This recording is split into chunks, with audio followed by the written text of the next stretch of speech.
कांग्रेस नेता और लोकसभा में नेता प्रतिपक्ष राहुल गांधी की मुश्किलें कम होने का नाम नहीं ले रही हैं। एक के बाद एक कानूनी शिकंजे में फंसते जा रहे राहुल गांधी के सिर पर अब तक का सबसे बड़ा संकट मंडरा रहा है। बात सिर्फ बयानों या मानहानि के मुकदमों की नहीं है, इस बार मामला सीधे आय से अधिक संपत्ति का है। इलाहाबाद हाईकोर्ट के करारे झटके के बाद अब राहुल गांधी देश की सबसे बड़ी अदालत यानी सुप्रीम कोर्ट के दरवाजे पर गिड़गिड़ाने पहुंचे हैं।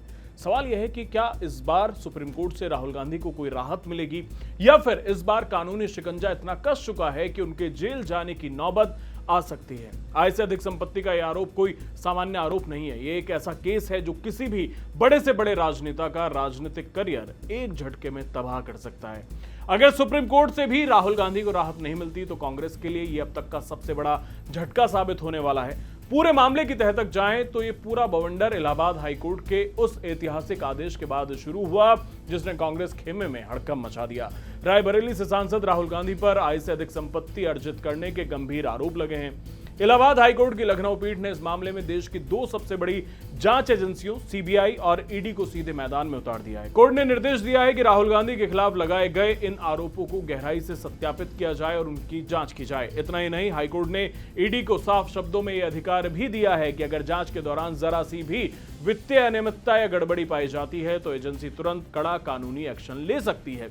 सबसे बड़ी बात तो यह है कि कोर्ट ने सीबीआई द्वारा पहले पेश की गई रिपोर्ट पर भी असंतोष जताया था, जिससे साफ जाहिर होता है कि अदालत इस मामले को बेहद गंभीरता से ले रही है। इस पूरे मामले के सूत्रधार हैं कर्नाटक के बीजेपी कार्यकर्ता विघ्नेश शिशिर। विघ्नेश ने ही राहुल गांधी के खिलाफ शिकायत दर्ज कराई थी और गंभीर दस्तावेज पेश करते हुए आरोप लगाया था कि राहुल गांधी के पास जो संपत्ति है वो उनकी घोषित आय से कहीं अधिक है।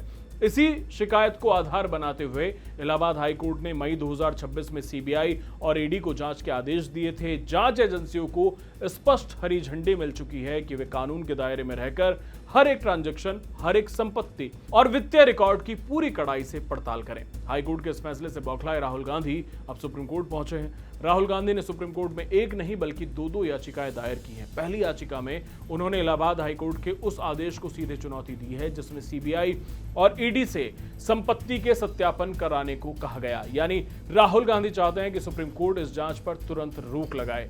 राहुल गांधी ने इसके साथ ही एक अलग ट्रांसफर याचिका भी सुप्रीम कोर्ट में लगाई है।